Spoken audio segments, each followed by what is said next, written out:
Olá, meus amigos, tudo bem? Espero que sim. Vamos à nossa oração inicial para darmos continuidade ao estudo do Evangelho. Pai nosso que estás no céu, santificado seja o vosso nome. Venha a nós o vosso reino, seja feita a vossa vontade, assim na terra como no céu.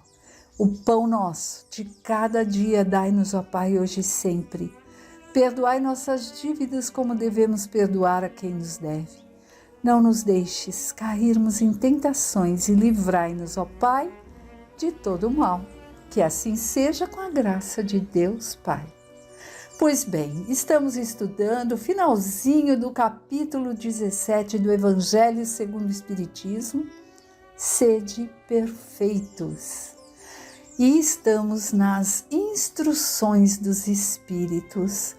Hoje nós vamos iniciar com a leitura O Homem no Mundo, um Espírito Protetor, Bordeaux, 1863.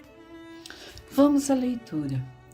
Um sentimento de piedade deve sempre orientar o coração daqueles que se reúnem sobre os olhos do Senhor e imploram assistência dos bons espíritos. Purificai vossos corações. Não vos deixeis perturbar por nenhum pensamento fútil ou de prazeres materiais. Elevai vosso espírito em direção àqueles que vós chamais, a fim de que, encontrando em vós as necessárias condições, possam lançar em quantidade a semente que deve germinar em vossos corações e nele produzir os frutos da caridade e da justiça. O que vemos aqui? Limpar nossos corações. Limpar. Para quê? Para que a semente do bem, dos ensinamentos de Jesus possam frutificar em nós, né? É o que diz esse início desse parágrafo. Não acrediteis, contudo, que, incentivando vossa dedicação à prece e à evocação,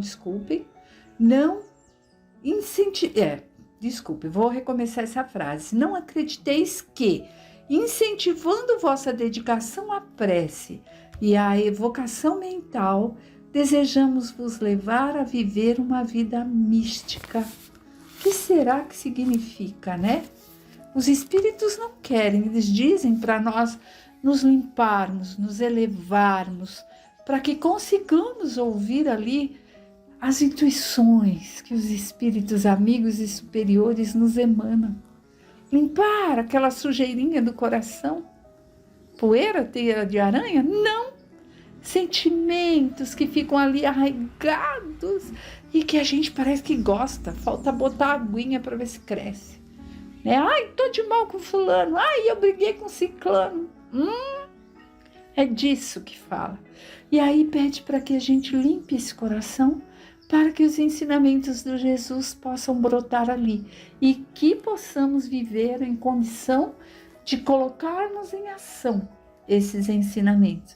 Ele não nos pede, o Espiritismo não nos ensina, ele pede a prece, mas não quer nos levar a viver uma vida mística que vos coloque fora das leis da sociedade onde estais obrigado a viver.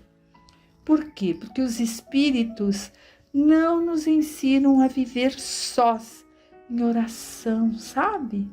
Enclausurados. Por quê? Porque nós já vimos em tantas obras do André Luiz, nós crescemos no conjunto, em grupo, um com o outro, ali, tendo atrito, sim, porque aí aprendemos, nos lapidamos, tendo probleminhas e buscando soluções, porque nos recolhermos numa caverna e ficarmos ali isolados, contemplando a natureza, que é maravilhosa, tem que ser contemplada assim, mas viver assim Isso não é estar praticando as leis de Deus, isso é estar fugindo do que nos propusemos quando viemos, né? A aprendermos, a melhorarmos e ajudarmos o próximo também, que convive conosco, a se levantar, a se melhorar. Aprendermos juntos, né? Aí ele vem explicando aqui, ó. Não vivei com os homens de vossa época como devem viver os homens, né? Não, vivei com os homens, é a entonação, ó. Não, quer dizer, não viva uma vida mística isolada. Não, vivei com os homens de vossa época, como devem viver os homens, né? Mas mesmo assim buscando a elevação, buscando ser um homem de bem. Mas se renunciardes às necessidades ou mesmo às banalidades do dia a dia, fazei-o com um sentimento de pureza que possa santificá-las. Guarda dentro de si o que é bom, o que instrua, e deixa as dificuldades para lá, aquelas que magoam, que machucam, porque nós acabamos cultivando e fazendo aumentar. Se sois obrigados a estar em contato com homens cujos espíritos são de natureza diferente da vossa e de caracteres opostos, não deveis afrontá-los, não os contrarieis. Sede alegres, felizes, mas com alegria, que provém da consciência limpa da felicidade de um herdeiro do céu, que conta os dias que o aproximam de sua herança. Então, o que nós vemos? Há que se ter alegria, felicidade, buscar guardar no coração o que faz bem. Jesus nos deu a sua paz, lembra disso? Eu vos dou a minha paz. Através de quê? Dos ensinamentos. Então, cabe a nós alimentarmos essa paz em nós. Por vezes, é como se fosse ali uma fogueira que vai se apagando e ficando aquelas brasinhas. Precisamos o quê? Nutrir e alimentar essa chama, a chama dos ensinamentos de Cristo que nos dá a paz.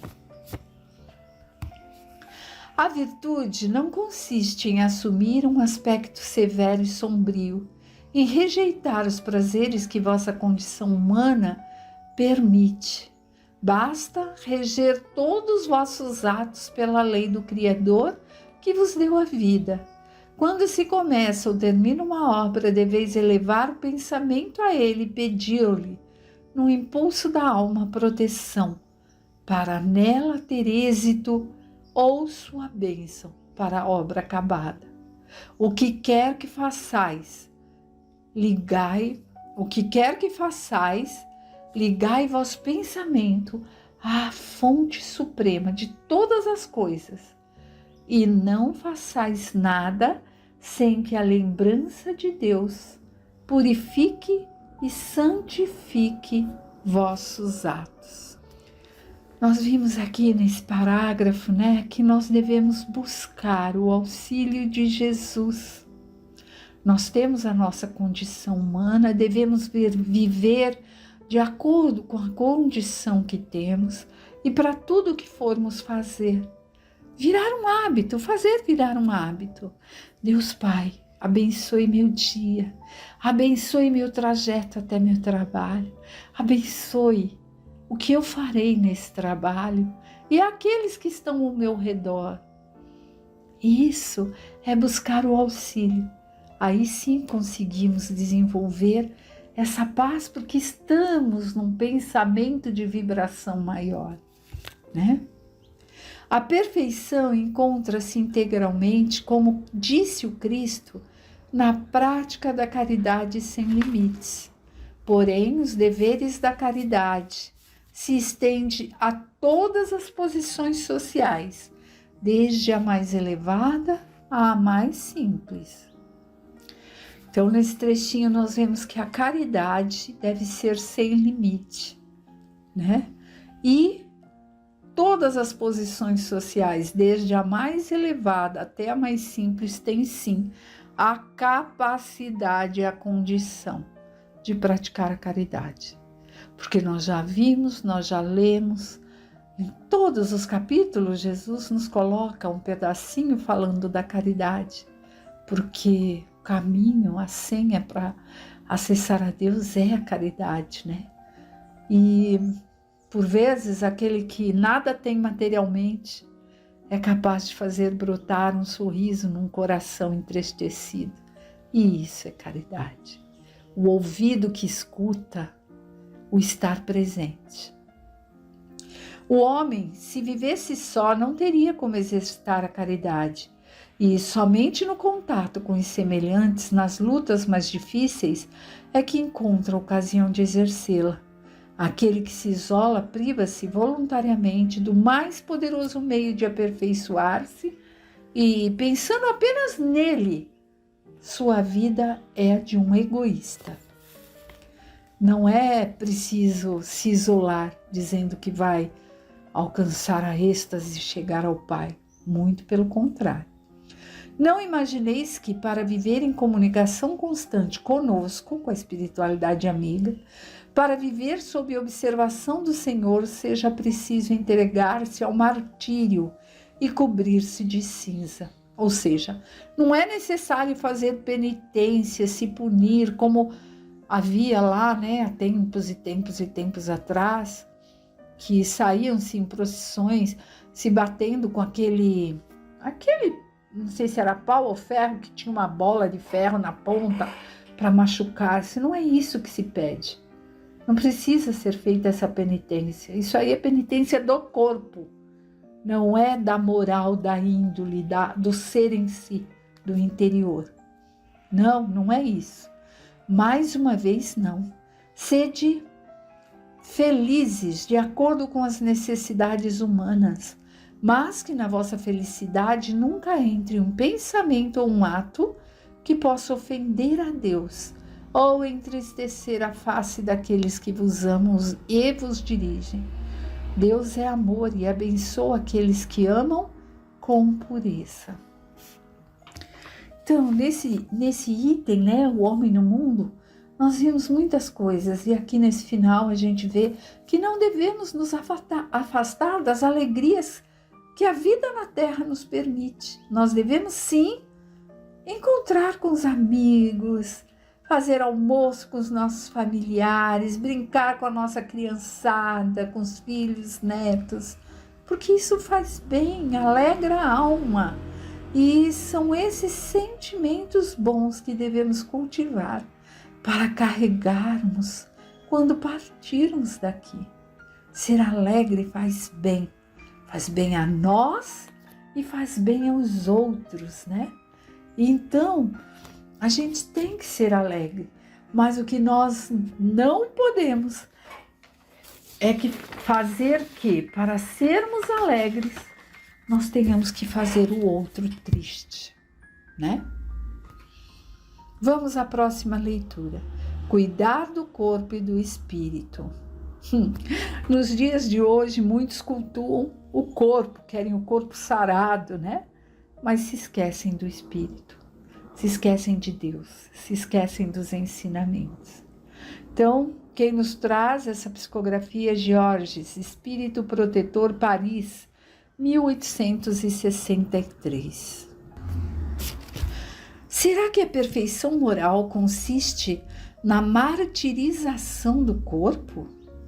Para resolver esta questão, apoio-me nos princípios elementares e começo por demonstrar a necessidade de cuidar do corpo que, conforme esteja sadio ou doente, influi de uma maneira muito importante sobre a alma, que é considerada prisioneira da carne. Nós lembramos que a alma é o espírito encarnado, né? E por isso que ele nos coloca, que é prisioneira da carne. Então nós temos sim que cuidar do corpo, porque nossa alma nele habita, mas idolatrar o corpo, não. Para que ela vibre, né? A alma vibre, se movimente e até mesmo conceba as ilusões de liberdade, o corpo deve estar são, disposto e vigoroso. Estabeleçamos uma situação. Eis que ambos se encontram em perfeito estado. O que devem fazer para manter o equilíbrio entre suas aptidões e as necessidades tão diferentes? Dessa forma, dessa confrontação torna-se inevitável buscar seu ajuste equilibrado entre ambos, sendo que o segredo está em achar o equilíbrio. O equilíbrio. Há que se ter equilíbrio naquilo que fazemos, em tudo que fazemos, né? Aqui 2 sistemas se defrontam. Os dos ascetas. Então vamos ver, quem são os ascetas? Aqueles que vivem isolados, que vivem ali praticamente da caridade dos outros para se alimentar, dizendo que estão se isolando porque estão honrando a Deus. E que querem aniquilar o corpo, e o dos materialistas, que negam a alma. 2 sistemas igualmente constrangedores, tão insensatos, tanto um quanto o outro. Ou seja, nós vemos aqui que nem uma coisa nem outra está correta. Nem se isolar, deixar para lá o corpo, não cuidar, porque o corpo é a casa do espírito. Temos que cuidar, temos que alimentar, temos que ir ao médico quando necessário. Temos sim que fazer caminhada. Prática de esporte é bom, para manter a saúde orgânica. E mantendo a saúde orgânica, mas temos que buscar também o lado espiritual, o nos alimentarmos da sabedoria divina, dos ensinamentos. Ao lado destas grandes correntes de pensamento, há um grande número de indiferentes que, sem convicção e sem afeições, amam com frieza e não sabem se divertir. Onde, pois, está a sabedoria e a ciência de viver? Em nenhum lugar. Este problema ficaria inteiramente sem ser resolvido se o Espiritismo não viesse em ajuda do corpo e da alma, comprovando que são necessários um ao outro, e é preciso cuidar de ambos.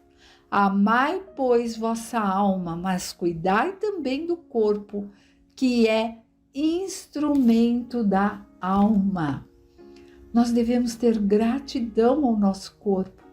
É ele que nos ajuda, nos concede que aqui estejamos aprendendo na Terra. Então nós precisamos cuidar dele, sim. Desconhecer as necessidades que a própria natureza indica é desconhecer a lei de Deus. Não castigueis vosso corpo pelas faltas que vosso livre-arbítrio o induziu a cometer, e das quais é tão responsável quanto um cavalo mal guiado é pelos acidentes que causa. Então, gente, nós temos que ter o equilíbrio ali, porque nós é que guiamos, é que dirigimos o nosso corpo. O cavalo não tem culpa se aquele que está sobre ele faz estripulias, faz ele subir onde não deve. Nosso corpo precisa do nosso estado mental sério ali para conseguir fazer com que ele seja bem guiado, né? Sereis, por acaso, mais perfeitos se, ao martirizar vosso corpo, continuardes egoísta, orgulhosos e sem caridade para com o próximo? É o que ele está dizendo. Adianta fazer jejum de não sei quantos dias, ficar sem comer, me isolar numa cabana, fazer uma cabaninha de palha no meio da floresta e ficar lá? Não, não é isso. Eu preciso tirar de mim o egoísmo, o orgulho. É o me colocar no lugar do outro, é o tentar ajudar o outro. Não, não. A perfeição não está nisso. Ela se encontra nas reformas a que submetermos o vosso espírito. Dobrai-o, subjugai-o, humilhai-o, dominai-o. Este é o meio de torná-lo dócil à vontade de Deus e o único que conduz à perfeição. Então, o que nós vemos aqui, meus amigos? Que o equilíbrio, a reforma íntima, o orai e vigiai, quando estivermos ali numa situação que precisamos, respira, Deus esteja comigo. É isso que leva-nos a evoluirmos como seres eternos, a passar pelas provas sem lamúrias, né? Nos limparmos, como foi dito no item anterior, para darmos guarida à semente do conhecimento, do ensinamento que Jesus trouxe e deixar crescer, enraizar, ser embasada nas profundezas do nosso ser e aplicarmos na vida, né? Com quem? Ai, Silvia, mas nós vamos aplicar isso com quem? Primeiro conosco mesmo, porque devemos nos amar, nos perdoar, estarmos bem para podermos amar ao próximo. Não é isso? E então conosco mesmo, com o próximo, e aí está o caminho. Esse caminho que Jesus vem nos ensinar através dos ensinamentos. E assim encerramos o capítulo 17, Sede perfeitos. Que possamos no dia a dia irmos buscando essa melhora em nós. Fiquem com Deus e uma ótima semana a todos. Até a próxima, se Deus assim nos consentir.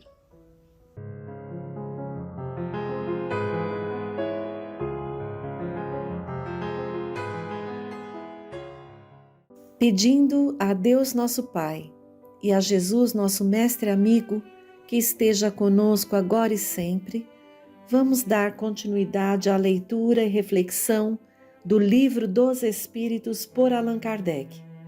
Estamos no livro 1, capítulo 3, Criação, item 1, Formação dos mundos. O universo compreende a infinidade dos mundos que vemos e não vemos. Todos os seres animados e inanimados, todos os astros que se movem no espaço e os fluidos que o preenchem. Pergunta número 37. O universo foi criado ou existe de toda a eternidade como Deus?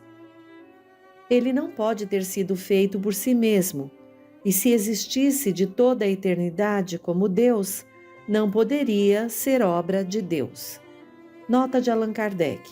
A razão nos diz que o universo não poderia fazer-se por si mesmo e que, não podendo ser obra do acaso, deve ser obra de Deus. 38. Como Deus criou o universo? Para me servir de uma expressão corrente, por sua vontade. Nada exprime melhor essa vontade todo-poderosa do que estas belas palavras do Gênese. Abre aspas. Deus disse, faça-se a luz, e a luz foi feita. Fecha aspas. 39. Podemos conhecer o modo de formação dos mundos?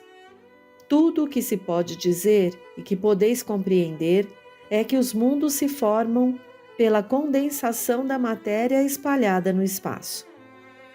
40. Os cometas seriam, como agora se pensa, um começo de condensação da matéria, mundos em vias de formação? Isto está certo. Absurdo, porém, é acreditar na sua influência, quero dizer, a influência que vulgarmente lhe atribuem, porque todos os corpos celestes têm a sua parte de influência em certos fenômenos físicos. 41. Um mundo completamente formado pode desaparecer e a matéria que o compõe espalhar-se de novo no espaço? Sim, Deus renova os mundos como renova os seres vivos. 42. Saberemos a duração da formação dos mundos da terra, por exemplo? Nada te posso dizer, porque somente o Criador o sabe, e bem louco seria quem pretendesse sabê-lo ou conhecer o número de séculos dessa formação. Nesse primeiro item, formação dos mundos, as respostas dos espíritos superiores a Kardec deixam claro que Deus criou tudo que existe por sua vontade, que tudo obedece essa lei divina no processo de formação e transformação que segue então esse determinismo divino. Vamos ver no livro Evolução em Dois Mundos, pelo espírito André Luiz, psicografado por Francisco Cândido Xavier e Valdo Vieira, na primeira parte, o item 1, fluido cósmico. Abre aspas. Plasma divino. O fluido cósmico é o plasma divino, hausto do Criador ou força nervosa do todo sábio. Nesse elemento primordial vibram e vivem constelações e sóis, mundos e seres como peixes no oceano. Cocriação em plano maior. Nessa substância original, ao influxo do próprio Senhor Supremo, operam as inteligências divinas a ele agregadas em processo de comunhão indescritível, os grandes devas da teologia hindu ou os arcanjos da interpretação de variados templos religiosos, extraindo desse hálito espiritual os celeiros da energia com que constroem os sistemas da imensidade em serviço de cocriação em plano maior, de conformidade com os desígnios do Todo Misericordioso, que faz deles agentes orientadores da criação excelsa.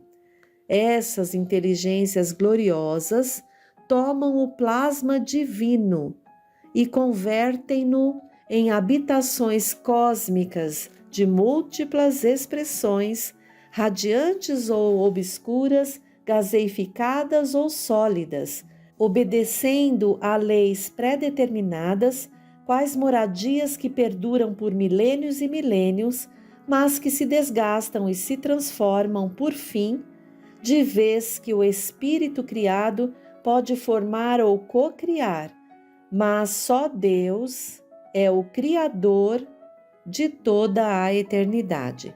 Fecha aspas. Então aqui, André Luiz vem nos esclarecer um pouco mais sobre a preponderância da vontade de Deus na construção de tudo que existe e que ele se serve de espíritos, como diz aqui, de inteligências gloriosas que são co-criadores, que a ele servem e para que o seu determinismo se cumpra. Jesus é um dos exemplos que temos de um espírito que chegou ao grau máximo de pureza e evolução, co-criador, que auxiliou na formação do planeta Terra, partindo da manipulação deste plasma divino, desse plasma criado por Deus para a formação de tudo que existe. É muito lindo isso, não é? De volta ao Livro dos Espíritos, vamos ao item 2, formação dos seres vivos. Pergunta número 43. Quando a Terra começou a ser povoada? No começo, tudo era caos. Os elementos estavam fundidos. Pouco a pouco, cada coisa tomou seu lugar. Então apareceram os seres vivos, apropriados ao estado do globo. 44. De onde vieram os seres vivos para a Terra? A Terra continha os germes que esperavam o momento favorável para desenvolver-se. Os princípios orgânicos reuniram-se desde o instante em que cessou a força de dispersão e formaram os germes de todos os seres vivos. Os germes permanecem em estado latente e inerte, como a crisálida e as sementes das plantas, até o momento propício à eclosão de cada espécie. Então, os seres de cada espécie se reuniram e multiplicaram. 45. Onde estavam os elementos orgânicos antes da formação da Terra? Estavam, por assim dizer, em estado fluídico no espaço entre os espíritos ou em outros planetas, esperando a criação da Terra para começarem uma nova existência sobre um novo globo. Nota de Allan Kardec. A química nos mostra as moléculas dos corpos inorgânicos unindo-se para formar cristais de uma regularidade constante, segundo cada espécie, desde que estejam nas condições necessárias. A menor perturbação destas condições é suficiente para impedir a reunião dos elementos, ou pelo menos a disposição regular que constitui o cristal. Por que não ocorreria o mesmo com os elementos orgânicos? Conservamos durante anos germes de plantas e de animais que não se desenvolveram a não ser numa dada temperatura e num meio apropriado. Viram-se grãos de trigo germinar depois de muitos séculos. Há, portanto, nesses germes um princípio latente de vitalidade, que só espera uma circunstância favorável para desenvolver-se. O que se passa diariamente sob os nossos olhos não pode ter existido desde a origem do globo? Esta formação dos seres vivos saindo do caos pela própria força da natureza tira alguma coisa à grandeza de Deus? Longe disso, corresponde melhor à ideia que fazemos do seu poder a exercer-se sobre os mundos infinitos através de leis eternas. Essa teoria não resolve a verdade, a questão da origem dos elementos vitais, mas Deus tem os seus mistérios e estabeleceu limites às nossas investigações. Pergunta 46. Há seres que ainda nascem espontaneamente? Sim, mas o germe primitivo já existia em estado latente. Sois todos os dias testemunhas desse fenômeno. Os tecidos dos homens e dos animais não contêm os germes de uma multidão de vermes que esperam para eclodir. A fermentação pútrida, necessária à sua existência, é um pequeno mundo que dormita e desperta. 47. A espécie humana se achava entre os elementos orgânicos do globo terrestre? Sim, e veio a seu tempo. Foi isso que deu motivo a dizer-se que o homem foi feito do limo da terra. 48. Podemos conhecer a época da aparição do homem e de outros seres vivos na terra? Não, todos os vossos cálculos são quiméricos. 49. Se o germe da espécie humana estava entre os elementos orgânicos do globo, por que os homens não mais se formam espontaneamente como em sua origem? O princípio das coisas permanece nos segredos de Deus. Mas podemos dizer que os homens, uma vez dispersos sobre a terra, absorveram em si mesmos os elementos necessários à sua formação para transmiti-los segundo as leis da reprodução. O mesmo aconteceu com as demais espécies de seres vivos. Vejam a importância do estudo para que a gente compreenda o processo de evolução. Aqui, segundo as respostas dadas, tudo já existia antes de eclodir no tempo certo, com a temperatura certa.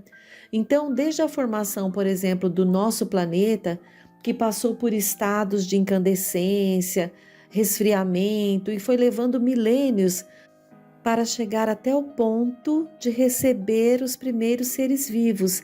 Então, a Terra já continha esses germes quando da sua formação.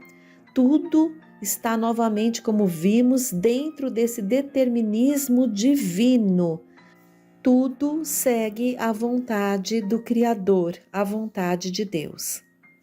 Vamos pegar mais um trechinho do livro Evolução em Dois Mundos, no capítulo 3, primeiro trechinho, Evolução e Corpo Espiritual. Abre aspas. Primórdios da vida. Procurando fixar ideias seguras acerca do corpo espiritual, será preciso remontarmos de algum modo aos primórdios da vida na Terra, quando mal cessavam as convulsões telúricas pelas quais os ministros angélicos da sabedoria divina, com a supervisão do Cristo de Deus, lançaram os fundamentos da vida no corpo ciclópico do planeta.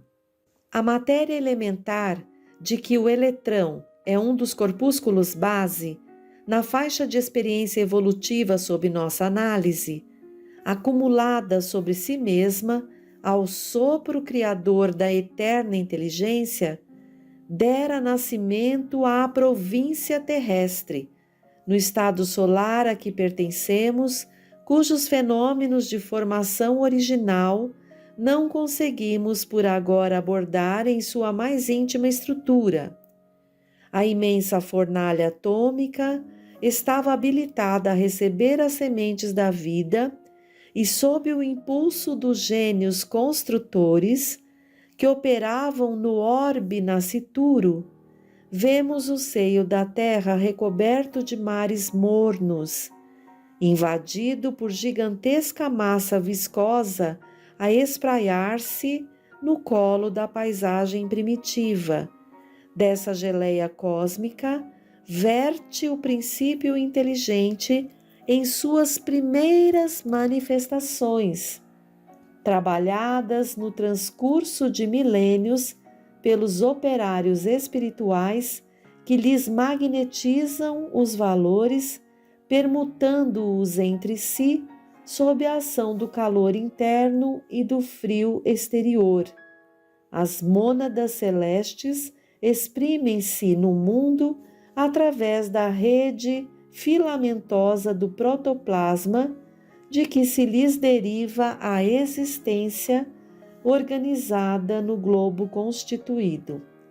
Séculos de atividade silenciosa perpassam sucessivos. Fecha aspas. Vejam que interessante, nesse livro Evolução em Dois Mundos, André Luiz vai nos contando todas essas situações que partem da vontade do Criador na construção, por exemplo, do planeta Terra, a sua formação, tudo partindo do fluido cósmico universal. E aqui, depois do resfriamento da Terra, das condições do tempo ideal, da temperatura ideal, da luz ideal, né? Essa questão da geleia cósmica, da onde verte o princípio inteligente em suas primeiras manifestações, não é? E aí ele fala da questão das mônadas, que no sistema de Leibniz, que é um matemático, filósofo alemão, é uma substância simples, ativa, indivisível, de que todos os entes são formados. E nesse livro, Evolução em Dois Mundos, André Luiz vem nos dizer que mônada é a célula espiritual, abre aspas, o princípio inteligente em suas primeiras manifestações, fecha aspas, ou seja, na primeira fase da evolução do ser vivo, abre aspas, os germes sagrados dos primeiros homens, fecha aspas. Mais à frente um pouquinho, André Luiz continua nos dizendo, abre aspas, a mônada, vertida do plano espiritual sobre o plano físico, atravessou os mais rudes crivos da adaptação e da seleção assimilando os valores múltiplos da organização, da reprodução, da memória, do instinto, da sensibilidade, da percepção e da preservação própria, penetrando assim pelas vias da inteligência mais completa e laboriosamente adquirida nas faixas inaugurais da razão. Fecha aspas. Então aqui é muito bonito a gente constatar, junto a esses amigos espirituais que nos esclarecem, que tudo está sob o comando de Deus, segundo a vontade de Deus, e tudo segue uma evolução. Como diz no comecinho do Livro dos Espíritos, do átomo ao arcanjo, tudo prossegue na evolução segundo a vontade e o determinismo de Deus. Então, que tenhamos sempre confiança, que possamos nos observar, nos valorizar. Já passamos por muitas situações para ganhar a condição que temos hoje como hominal. E agora, no trabalho da razão, das emoções, Deus nos dá a oportunidade dessas experiências para que assim continuemos nos elevando no progresso, pois com certeza fazemos parte dessa criação divina. Queridos companheiros, até o próximo encontro.